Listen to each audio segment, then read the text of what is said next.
A new rule: if Charlie Sheen's home life means he can't have a TV show, then I say Newt Gingrich can't run for president.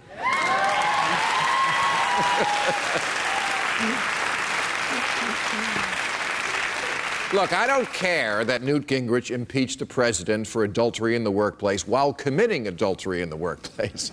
I think it's kind of cool. Like when the serial killer tells the cop, "We're not so different, you and I." And I'm certainly not saying that we should force more people out of public office. Please, if we forced out every sexually confused Republican who tried to arrange a kinky, anonymous, quasi-gay extramarital affair, there'd be nothing on their side of the aisle but Ron Paul and tumbleweed.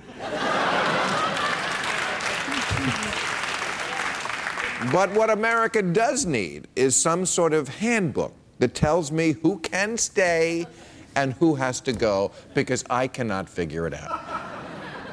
Now, this week, when Newt Gingrich all but announced for the presidency, it made me feel a duty to inform those in our audience who are so young they might think Newt Gingrich is the lizard in the new Johnny Depp movie.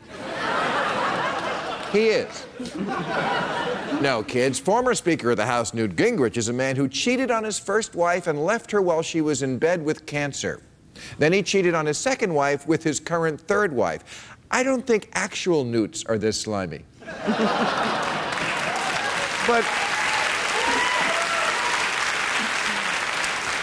But he didn't ever have to go away. And now he's going to run for president and lecture gays about the sanctity of marriage.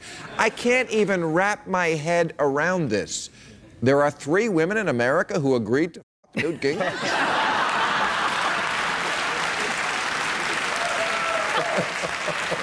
I agree. But what I really can't wrap my head around is that John Edwards cheated on his wife while she had cancer, but far from getting a pass, he's the worst person who ever lived. John Edwards couldn't get elected dog catcher, which is unfair because if there's one thing we know about John Edwards, is that he can catch dogs.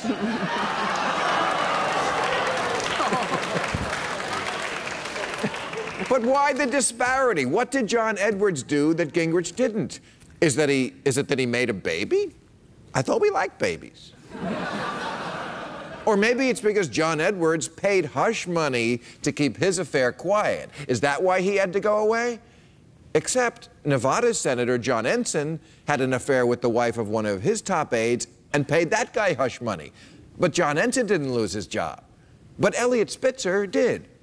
He learned that if you're a married man caught patronizing a prostitute while in office, you must be exiled and live out your days in a shamed, hidden, twilight existence, a place theologians call CNN.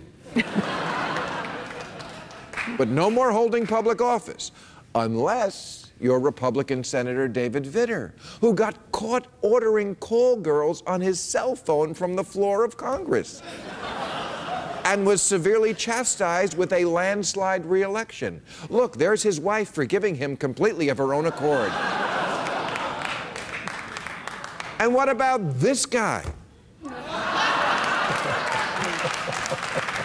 Congressman Chris Lee, gone in 60 seconds because he was using this picture to look for women to cheat with on Craigslist. And some of them, it turned out, were black transvestites. Yes, he was that rare Republican who judged a woman not by the color of her skin, but by the blackness of her penis. Why? Why did he have to go so quickly? He never even had sex. Why is it so bad to put out an ad on Craigslist seeking sex with a cross-dresser? Although it was kind of creepy when Rudy Giuliani answered it. I'm just saying, you can't have the personal ethics of a guy who fixes dogfights and run on values. Or if you can, then the rule should apply to Charlie Sheen, too. Newt and Rudy want to be president. All Charlie Sheen wants is to make people laugh.